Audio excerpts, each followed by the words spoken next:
"You have a custom that I release one prisoner to you at the Passover. So do you want me to release to you the King of the Jews?" They shouted back, "Not this man, but Barabbas." Now Barabbas was a revolutionary. Chapter 19. Then Pilate took Jesus and had him flogged. The soldiers also twisted together a crown of thorns, put it on his head, and clothed him in a purple robe. And they kept coming up to him and saying, "Hail, King of the Jews!" and were slapping his face. Pilate went outside again and said to them, "Look, I'm bringing him out to you to let you know I find no grounds for charging him." Then Jesus came out wearing the crown of thorns and the purple robe. Pilate said to them, "Here is the man."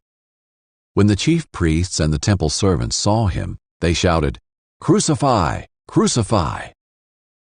Pilate responded, "Take him and crucify him yourselves, since I find no grounds for charging him."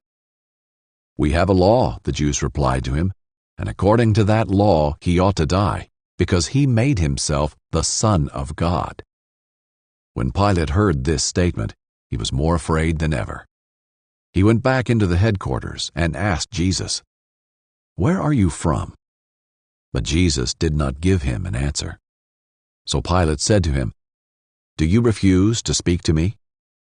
Don't you know that I have the authority to release you and the authority to crucify you?"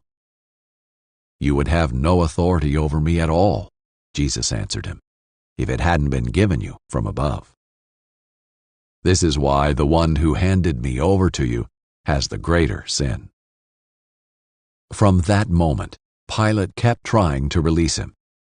But the Jews shouted, "If you release this man, you are not Caesar's friend. Anyone who makes himself a king opposes Caesar." When Pilate heard these words, he brought Jesus outside. He sat down on the judge's seat in a place called the Stone Pavement, but in Aramaic, Gabbatha. It was the preparation day for the Passover, and it was about noon. Then he told the Jews, "Here is your king." They shouted, "Take him away! Take him away! Crucify him!" Pilate said to them, "Should I crucify your king?" "We have no king but Caesar," the chief priests answered. Then he handed him over to be crucified. Then they took Jesus away.